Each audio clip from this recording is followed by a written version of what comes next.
gis nga jigéen joo gis nga bàyyi góor gi du nangoo wutaat beneen jabar wala góor gi du nangoo demaat fenn wala góor gi même bu bàyyee jabar Afrique day toog fii rek muy frise wala léeg rek mu tugg ci douche bi rek njakam ko génne ko di moo tax te ma wax leen na bu leen fàtte ne ci ànd bi la doo de mu ngi gilli ba tey nag maa ngi bugg a dee xet ji fii man kenn maa xam aka maa ko xam mu ngi ànd baango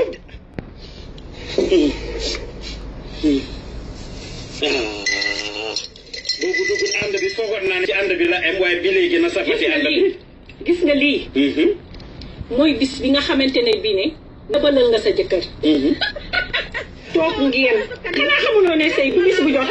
xanaa xamuloo ne sëy du bis bu jot du bis bu jot du bis bu jot rek ngeen war a nekk ci kaw lal bi léeg-léeg mën ngeen a fóonante raayante ba pare tëdd nelaw mu am fa fekk booba nag yéen a koy ñoral waaw parce que xam nga góor lu ko daaneel yomb na waaw te gis nga ku sa jëkkër gëj a mooy yomb naa xam ma wax leen secret bi te ku sa jëkkër gëj a mooy wala mu tàggula tukki yéen jigéen ñi nag laay waxal gis nga bu dikkee rek sexal ma rek Papa Ndiaye mu ndaw mi gis nga boo ko sexee rek sëgg ci ñaari doom yi ndaw yi rek dina am xet bu mu la jox kooku mooy moyul woon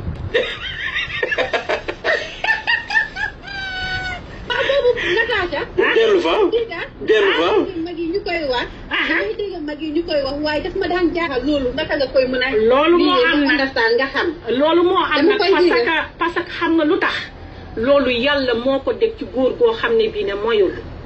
góor guy moy diggante boobu du xeeñ dara nanga ko sang nanga ko raxas ba mu set nanga ko def lu ne waaye diggante boobu du xeeñ dara kuy moy waaw diggante boobu du xeeñ dara waaye gis nga mooy bu ko sa jëkkër defee bu la tàggoo tukki at wala mu tàggu la tukki 3 months bu dellu see rek duggal rek ci diggante tànk yi rek di foo papa ju ndaw ji moom pour moom mi ngi yaakaar ne yaa ngi fo fekk na booba yaa ngi discover ndax daf doon fo wala fo koo koy ngaañ